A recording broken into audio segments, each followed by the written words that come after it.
Great to be with you. Or is he slipping further from the pack? A new CNN poll out today shows the Texas congressman in a statistical tie with President Obama if they were to face off in a general election today. Now, this is pretty amazing. It comes after Paul finished a strong second in New Hampshire last week. But he is currently running third in South Carolina. He has fallen to fourth in Florida. And despite that challenge, Paul is on the trail today pushing his message. We need to look into the morality and the constitutionality of our monetary system, which means we have the full audit of the Fed and a new monetary system. Appealing to a wide range of voters, Paul has picked up considerable interest from young voters.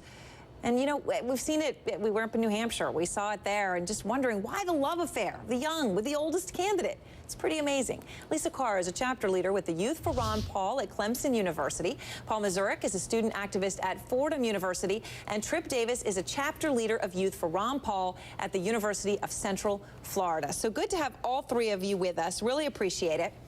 And you're going to, make this clear for a lot of people watching who are older than you that may not understand the passion that you have for Ron Paul. So let me start with you, Paul. Why Ron Paul? What is it about him that makes you make calls, volunteer since the summer, read his book, and like him so much? Well, I like Ron Paul because of his honesty, integrity, and respect for the Constitution the way the founders intended it. And he's also the only candidate with a plan to restore America and to balance the budgets, which is the greatest problem facing youth today. Also, I believe that personal liberty, limited government, and sound money have made us the most prosperous and free society in the world. And Ron Paul's the only candidate with a plan to do this. Lisa, what about you? What makes you spend, as you said, hours and hours researching every candidate before you settled on Ron Paul, and now spend a lot of your time door-to-door canvassing on his behalf? Yeah, absolutely. As a college student, I know firsthand that the economy is our biggest issue right now.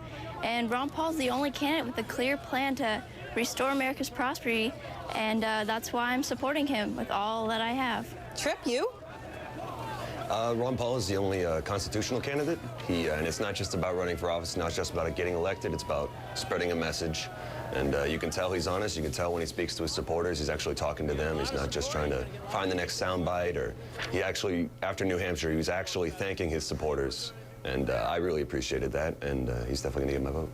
So let me just ask each of you the question that people have that are skeptical of Ron Paul. They say, all right, get your passion for some of the things that you're saying, but cutting $1 trillion in 1 year, getting rid of the Federal Reserve, and cutting all foreign policy entanglements is insanity. How do you respond to that, Lisa? Oh, well, I think that a lot of that talk about cutting all foreign policy ties isn't really correct, and that's not Ron Paul. That's not what he's advocating right now. And cutting the federal government's budget by $1 trillion is essentially what we need right now. We need to stop spending money that's not going to get us out of debt. We need to face this debt crisis head on and deal with what we can right now.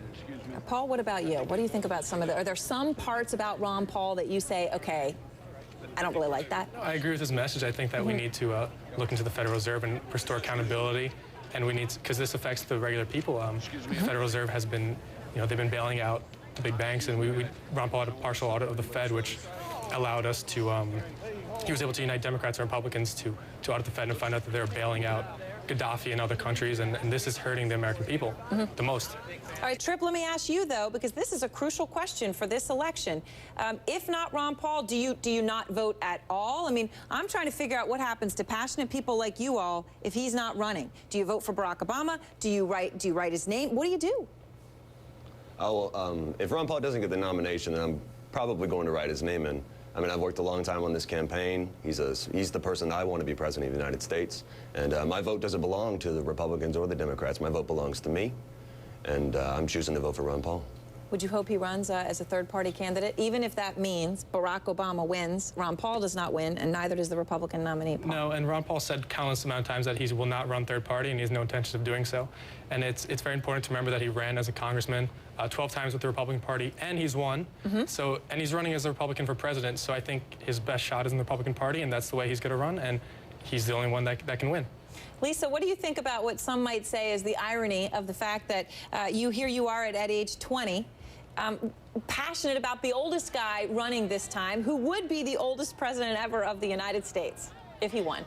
Well, what I think is that his message of liberty and personal liberty and prosperity is one that's pretty young. I mean, our nation was founded on it. It's a message that's been around for over 200 years, but it reaches out to the younger generation.